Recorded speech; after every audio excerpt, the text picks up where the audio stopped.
নমস্কার, কেমন আছেন সবাই?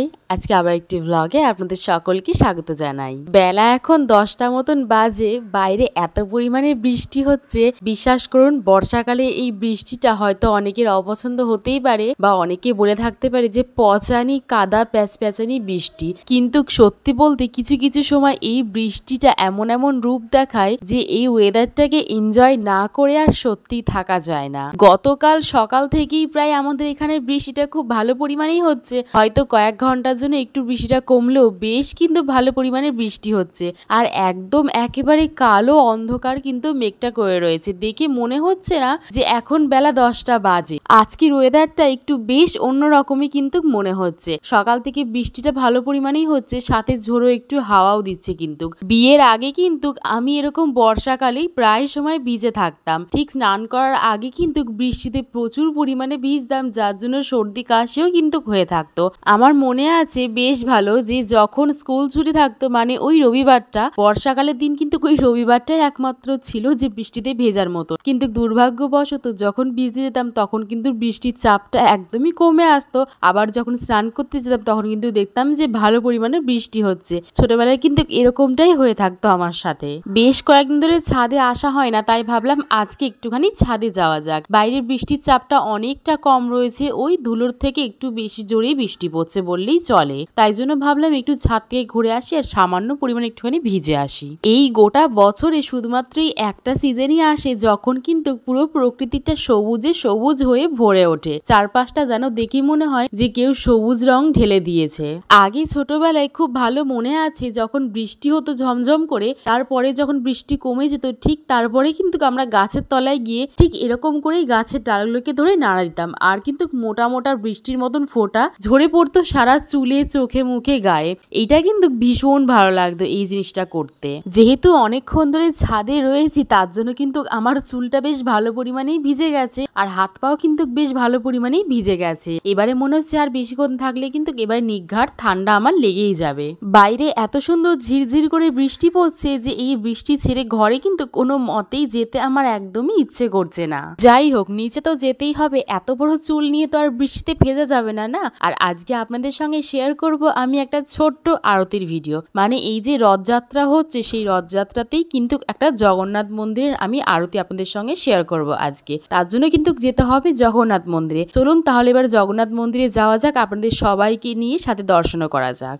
এখন দুপুর 1:30 মতন বাজে, কাপড় চোপড় পরে রেডি হয়ে গেছি আমি আর আমার শাশুড়ি। আমরা দুজন মিলেই যাবো হচ্ছে জগন্নাথ মন্দিরে। আমার শাশুড়ির খুব ইচ্ছে ছিল এই রথেতে জগন্নাথ পুজোর সময় যে কোনো একটা দিন উনি একটুখানি মন্দিরে গিয়ে অঞ্জলি দেবেন। ভাবলাম হয়তো দুপুরের পর একটু বৃষ্টির চাপটা কমবে, কিন্তু না, এ তো দেখি দুপুরের দিকে অঝর ঝড়ে আরো জোরে বৃষ্টি নেমে এসেছে। সকালবেলা ঠিক যে পরিমাণ বৃষ্টি হচ্ছিল তার থেকে কিন্তু 3-4 গুণ পরিমাণ বেশি বৃষ্টি এখন শুরু হয়ে গেছে। প্রায় 30 মিনিট ধরে কাপড় চোপড় পরে সেজে গুজে রেডি হয়ে দাঁড়িয়েছিলাম মন্দিরের উদ্দেশ্যে, কিন্তু ওই যে ঝরঝর করে বৃষ্টি শুরু হয়েছে, সেই বৃষ্টি আর একদমই কমার নাম নিচ্ছে না। তার জন্য তাড়াহুড়ো করে এরকম অবস্থাতেই আমরা দুজনে ছাতা নিয়ে বেরিয়ে পড়েছি। মন্দিরে এসে দেখি পুরো গোটা মন্দিরটাই কিন্তু প্রায় ফাঁকা হয়ে রয়েছে, লোকজনের ভিড় একদমই নেই বললেই চলে। আশেপাশে কয়েকজন বলা বলি করছিল যে বড় অঞ্জলিটা নাকি হয়ে গেছে। বড় অঞ্জলি বলতে প্রথমে যে অঞ্জলিটা হয় সেটা নাকি হয়ে গেছে। বড় অঞ্জলির সময় নাকি ভিড়টা একটু বেশিই থাকে, কিন্তু ওই যে বৃষ্টির জন্য আমাদের একটু আসতে দেরি হয়ে গেছে বলে আমরা দ্বিতীয় অঞ্জলিটা আমরা দিতে পারছি এখানে।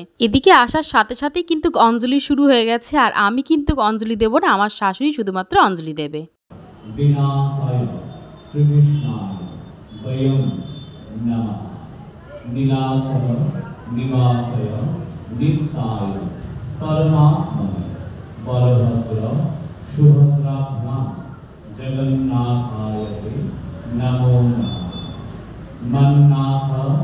श्री जगन्नाथ मद गुरु श्री जगत गुरु ममत्मा सर्व भूतात्मा तस्मै श्री गुरवे नमः।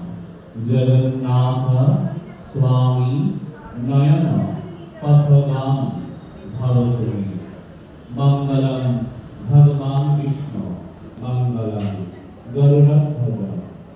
অঞ্জলি শেষ হওয়ার সাথে সাথেই কিন্তু এখানে ভোগ দেওয়া শুরু হয়ে গেছে। এটাই মনে হয় শেষ অঞ্জলি ছিল যেটা আমরা দিতে পেরেছি। এরপরে কিন্তু ভোগ দিচ্ছে এখানে, আর তার জন্য কিন্তু সমস্ত পর্দা ঢেকে দিয়েছে যাতে কেউ দেখতে না পায়। আর জানেন তো, একটু শুনলে অবাকই হবেন যে এখানে কিন্তু পুজোর জন্য কোনো ফল টল দিয়ে কেউ অঞ্জলি দেয় না বা পুজো দিতে আসে না। এখানে যদি পুজো দিতে হয় তবে কিন্তু নয় এক কোটো লজেন্স, নয় কেউ ফ্রুটি, কেউ হয়তো কোনো রকম সন্দেশ, মিষ্টি, লাড্ডু প্যাকেট দিয়ে কিন্তু এখানে পুজো দেয় সবাই। আর দেখুন এদিকে ভোগের পর কিন্তু আরতি করা শুরু হয়ে গেছে, মানে যাকে বলা হয় ভোগের আরতি একেবারেই শুরু হয়ে গেছে।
नित्यानंद प्रभु की, अद्वैत प्रभु की, श्री जगन्नाथ देव की, रत्न देव की, मैया की, सुदर्शन की, राधारमण देव की, रामदन गोपाल की, रामदन मोहन की,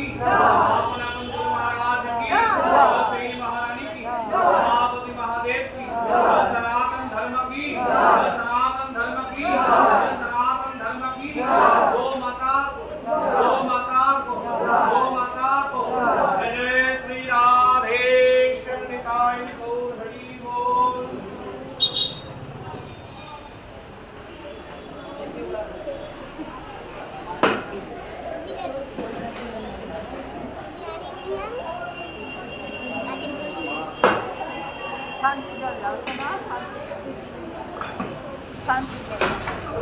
গত বছর জগন্নাথ মন্দিরে আমরা সন্ধ্যা আরতি দেখেছিলাম, আর এই বছরে কিন্তু দুপুরবেলার দিকে ভোগের আরতিটাও দেখা হয়ে গেল। একটু আগে যে আপনাদেরকে বললাম না, সবাই এখানে এক কোটো লজেন্স অথবা লাড্ডু সন্দেশ এসব দিয়ে পুজো দেয়, সেই সমস্ত সন্দেশ লাড্ডু লজেন্স কিন্তু পরে ভক্তদের মাঝখানে বিলিয়ে দেওয়া হয়। যখন ঠিক উল্টোরথ যায় তখনই কিন্তু সেই সমস্ত খাবার দাবার সবার মাঝখানে বিলিয়ে দেওয়া হয়। শুনেছি মহাপ্রভুর ভোগ দর্শনে কিন্তু দুর্ভোগ কাটে, তাই ভাবলাম একটু আপনাদের সঙ্গে মহাপ্রভুর ভোগটা দর্শন করিয়ে দিই। যদি আপনাদেরও দুর্ভোগ কাটে তাহলে তো সবারই ভালো হবে, তাই না? এটাই ছিল কিন্তু আজকে জগন্নাথ মন্দিরের ভোগ নেওয়া হয়ে গেছে। এবারে যাব হচ্ছে সোজা বাড়ির উদ্দেশ্যে। যেই ভাবছি বাড়ি যাওয়ার সময় হয়েছে, তখন দেখি বাইরে কিন্তু বেশ অঝড় ঝড়ে বৃষ্টি আবারও শুরু হয়ে গেছে। আজকে কিন্তু আপনাদেরকে অঞ্জলি থেকে শুরু করে একেবারে ভোগের আরতি সবটাই কিন্তু দেখালাম জগন্নাথ পুজোর। ভিডিওটি কেমন লাগলো অবশ্যই কিন্তু আমাকে কমেন্টে জানাতে ভুলবেন না। আজকে তবে আসি, দেখা হবে আবারও অন্য একটি ভিডিও নিয়ে।